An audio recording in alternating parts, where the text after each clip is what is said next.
Hello, this is Sheshachalam from Astrogate Mysore. Today, being Sunday, I am just deviating from the regular main topics of the yogas because we will be going through the yogas for some more time because we need to cover the lunar yogas totally, then the solar yogas, the Lagnadi yogas, then the other yogas like not the Lagnadi yogas or the solar yogas. Some peculiar yogas are there. So there are some other yogas that we'll cover all those yogas. So today I was just thinking of talking as many of them have requested, but I am not going in a very methodical way today, but still talking about karma. What is karma? Because as per the regular meaning of karma, karma means actions, our deeds. So the theory behind the karma is that if you do good, you will sow good and you will reap good. So that is what we tell. So if you do good, you will sow good. That is, you will sow good seeds of karma for your own self, that is your soul. And then you will reap good. That is, you will start getting good results because of your good present karmas. So how actually it will be working in your chart then? How can we actually see that from your chart? Whether your past karmas were good, whether there was a past, whether there is a future, is there going to be a future janma, or whether we believe in the janma janmantara relationships. So, as per astrology, as per our Hindu tradition, as per our Vedic tradition, we believe in kotyantara janma, that is, crores of continuous coming into being and then going back to the recycle, that is punarapi jananam, punarapi maranam, jatare shayanam. This is what beautifully Shankaracharya has written in the Bhajagovindam. Punarapi maranam, punarapi jananam, punarapi jananam, punarapi maranam. So this is actually a cycle that we have got caught in the cog and the wheel and the chain. It's like it keeps on going, it keeps on rotating, and we are inside. It's like that we don't have any much of a flexibility here, which we call this as a Druda Karma.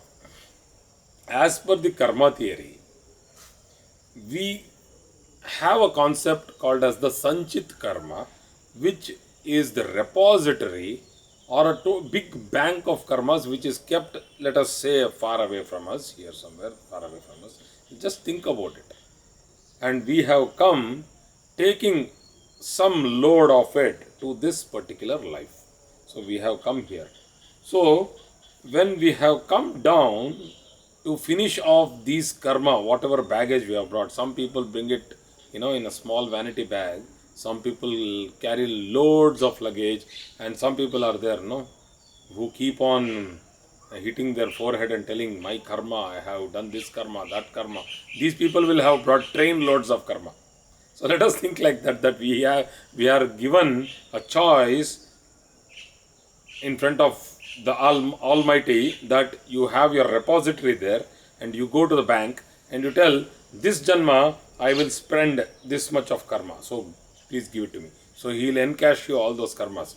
In that karma, because your repository has both the beautiful karmas and the bad karmas, like what we call as a fruit which is tasty and a fruit which is bitter and sour. So you have all these grapes kind of things, pebble kind of things. You have all that and you bring it to this place in a bag or something like that. And you start spending it every hour, minute and second. So you need to finish all those karmas. Invariably, you like it or you dislike it, because while coming here, the soul will always think that let me finish off all my karmas. When I go back to God or wherever I go back, I should not have any karmas which will subject me to another birth. So this is how the theory is, substantiated. So let us not go into all this theory of whether there is God, whether there is heaven, hell. Wherever you are, you can make it a heaven, and wherever you are, you can make it a hell any minute. It is left to you. Why? Because wherever you are, you are. That means you are. Isha Vasya Idam Sarvam. That means it is there everywhere and you are part of it. That is Isha Vasya Idam. He is everywhere and here also, all pervading, omniscient, omnipresent and omnipotent. And you are also part of it. Don't think that you are different and God is different. So that is why we call it, in the theory of Shankaracharya, Dwighta Siddhanta, he just told one beautiful sentence, Aham Brahmasmi. People made a different meaning out of it, telling Aham, you are referring that I and Brahma. So because you are referring to, that means there is Dwighta. There is another Siddhanta called as Dwighta Siddhanta, where that is me is different from what is God. So in the Advaita Siddhanta of Shankaracharya, it's a fantastic, beautifully, I'm not telling anything is bad or good here, but I love that Advaita Siddhanta where he very beautifully portrays that he himself is Brahma. He is part of the Brahma. He himself is Brahma because he is the part of the Brahma. That is, every cell of my body is me. Right? And I am every cell of the body. So that is how it is. So the bija, the swarupa, that is the soul, will tell itself that I need to spend as much as the repository. I need to finish that bank. The account should be deleted. I need not have that account so that I'll come back once here. Again, keep on coming back here and trying to spend this, mortal, ignorant life. What we call this Iha Janma is mortal ignorant life, that the soul plans to finish off all its karma whenever it comes here, and it tells that I will behave to my best. But once we breathe the breath of air in this world, through the human yoni, we come out and touch the earth, our memory is vanished, it's wiped off. There are some rare situations where Purva Janma residues, that is the residues of our Purva Janma is still there in us, which actually will be there for some period of time, and these people will remember that they were born in such and such a city, they have their children still living there. So people have gone and met them. So that I will not go to that part. We will not go to those parts of scientific, we call this as psychic phenomena. So we will not go there. So let us say the soul came here, you just took birth, you got a seed. That is, you got you got a horoscope, you just got birth. Once you came inside, you forgot that you were destined to spend all the karma in a good fashion and return back without accumulating any bad or good karma from this janma. You are only here to eat of all whatever you have brought. The grapes. As the good grape you eat, you will have a good day. Let us say you eat a bad grape, you have a bad day. Let us take it so simple. So you cannot choose because you are blindfolded. Your hand goes inside the pocket, you bring back grape out and you are forced to eat it. You can't throw it anywhere. You throw it anywhere, it will go into your mouth. So that means you are forced. This particular force is called as the Druda Karma. That is, it's a fixed thing. You have brought your karma, you have to live this many years here and you have to finish off that karma before going back, or else an unfinished janma in the body, the soul will lie pending before the karma really finishes. So the person will endure more horrific pain and sorrow without the body if a person tries to finish off this janma forcibly through whatever means. What cowards nowadays, many people are there who can't take the pressure and end their lives forcibly. We are not here to end our lives. We have come here to spend our karma. To spend our karma, we need to do so many things in life, including our breath. As I was telling earlier days, that kaya, vacha, manasa, we need to work. We need to work on our thoughts, we need to work on our deeds, we need to work on our speech, our commitment, whether we will be doing this or not. So many things are there which are Druda Karma, which is actually fixed. Like you are a human being, you are not a bird or an animal, you have to do so and so actions in this janma to finish off this janma peacefully. So Adruda Karma, there are many flexible options which actually give this Purushartha, that is the free will, a shape. That is, it gives it actually an identity. What is the difference between every human being then, or else every other human being? If all are here only to do their karmas, and if everybody is able to do exactly what he wants to do, it will be a robotic life. That means there will not be any deviation at all. The beauty of this creation is that we get misled. It's as good as Adam eating the apple. He got misled. He went into doing a sin. He got caught in the sin. If people call Hindu astrology as superstitious, Adam eating an apple is also superstitious. So forget all religions. Then all religions are superstitious. Let us throw all the religions in the dustbin then one minute, and be clear of religions and think why we are here. What is the reason? What is the purpose? Where are we floating in this world?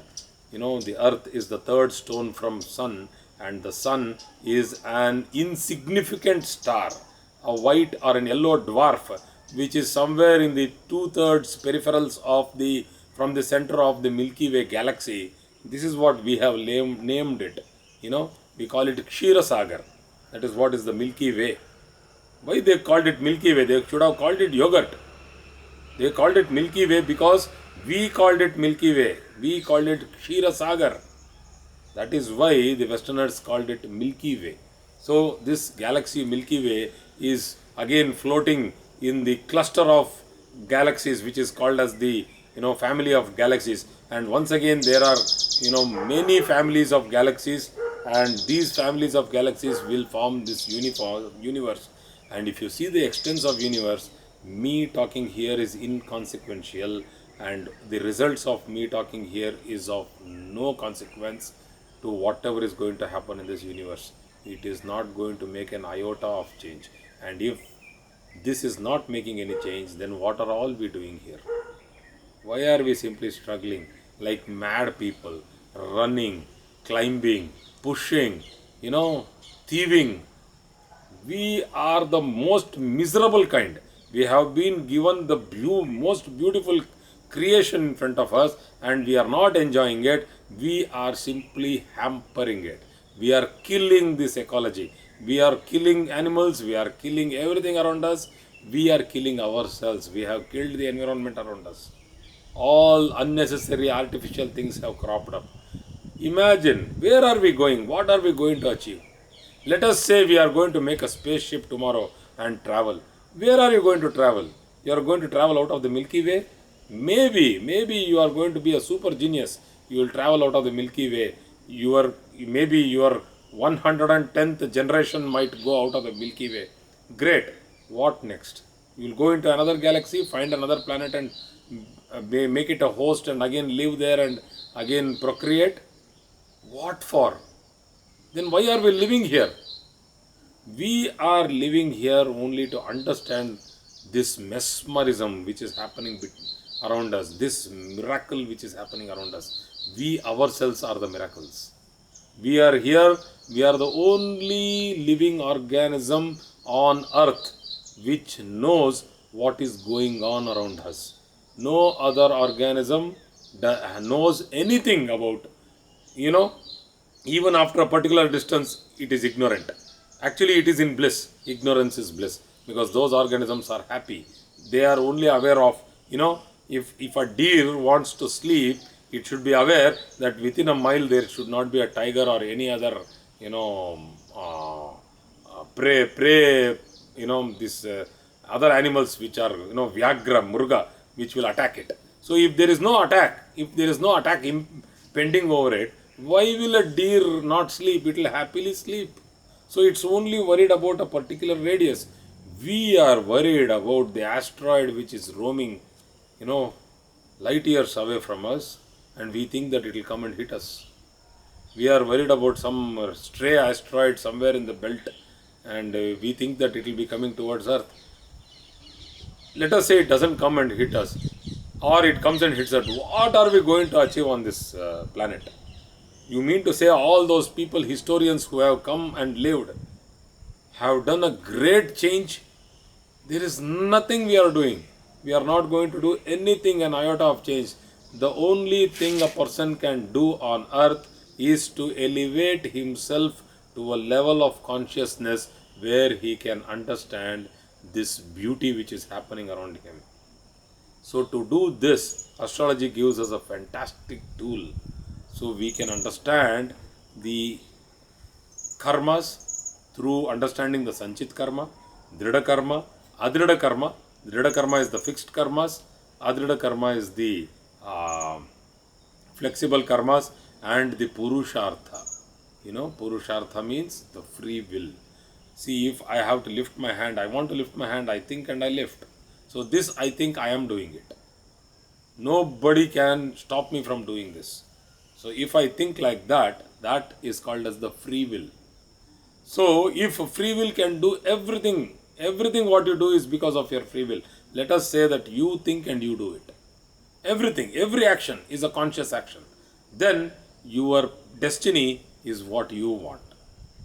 If you think that you want that and you strive for that particular thing, you will get it. So this is what Vivekananda very beautifully has told, that do not take astrology for predictive purposes only. Make it a way of your life where you can understand your purpose of life, and make it in such a way you should learn astrology that you will make it a tool to throw light. That is why it is called as Jyotisha. Throw light on where you should go, what you should do and what you should not do in this Janma, so that you will get elevated to a level where you will enjoy bliss, Anandam. So this is what we need to go through, these five levels, Annam, Pranam, Manam, Vijnanam, Anandam. Taittiriya Upanishad has very clearly told, Annam Brahmet Vivyajanat, Annadhaiva Kalvimani Bhutani Jayante, Annena Jatani Jivanti, Annam Prayante Visamvishanti te, Tad Vijnaya, Pitareva Varanam, Punareva Varanam, Pitaramupasasara, Adihi Bhagavo Brahmeti, Tagumho Vacha, Tapasa Brahma Vijignasasva, Tapo Brahmeti, Satapo Tapyata, Satapastaptva. Bhrigur Varani Sukta is so beautiful. Bhrigu and Varani, the father and son, both will be discussing on what is Brahma. So, first, he will tell Anna is Brahma. Because we are food, we are eating food, we accumulate food and we grow as a big fruit. This Sharira is food. Once immediately you die, you don't have to die, they are starting to eat you. You just take a needle and take the needle point of your skin and see it under a microscope, you will understand you are not one being. You are having millions and trillions of beings walking all over your surface. If you see that, you will stop eating food for a day. You will understand that your hands no more clean. You keep sanitizing it every day. You will peel your skin. Don't do that. Without these germ cells, we don't live at all. So, Anna, Prana, the breath we take, Shwasa, this is called Prana. It goes to the Ida Pingala. So, this Prana is one which is Brahma. Then again it is said that Prana is not Brahma. You go meditate. You Satapas Taptva. So he goes into the forest and meditates for years together, and then comes and tells that Annam Pranam Mana, mind. The mind motivates a person to live or any animal to live, and this is the one which actually is the Brahma. Without the mind, nothing works. So again he is told that no, mind is not Brahma. Go again and meditate.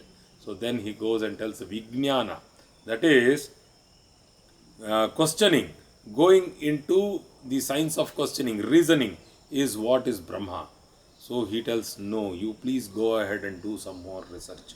So finally he tells, Anandam Parabrahmeti Vyajanat, Anandam Brahmeti Vyajanat. That means Ananda, that is the bliss, is Brahma. So to achieve bliss, without bliss, who wants to live in this world without any satisfaction? So that is why people suddenly end their lives, because they don't get that satisfaction in life. They always get sorrow. So try to first get this. Don't try only that. You don't think that if you get a job, you will get everything else. No, you again have to get satisfaction of life. You need to get the enjoyment of this life. You need to have the happiness of this life. you get whatever you get, you need to get this. This is peace of mind. Peace of mind is the most costliest thing in the world because it's priceless. So, to get peace of mind, we need to execute our karma aptly as per the ethical ways of the human dharma, what we call as the Manu Dharma. Manu Smriti has given a detailed charter of how to spend our karmas. So please go through that. If anybody has time, go through the Manusmritis, and if you don't have time for Manusmritis, go through the Yaksha Prashna, the Aranya Khanda, where actually the Pandavas go to the Yaksha Sarovara to fetch water, and one after the other will keep dying because they don't answer Yaksha's Prashnas. And Dharmaraya will talk to Yaksha, and he will talk that particular dialogue between Dharmaraya and Yaksha. Beautiful dialogue. Please open up Mahabharata and go through those Yaksha Prashna. You will learn a lot about Dharma. What is Dharma? What is actual karma? What is Dharma? What is righteousness? And what is our actions and deeds? So thank you very much for today's class. I think this was totally different from what actually I teach. You know, all these horoscopes, you know, Saturn, Sun, Moon. Now this is inconsequential. If you know that if you know your dharma and if you perform your karma, astrology is not required or no other knowledge is required. That person is more elevated than any doctorate in this world. Thank you very much.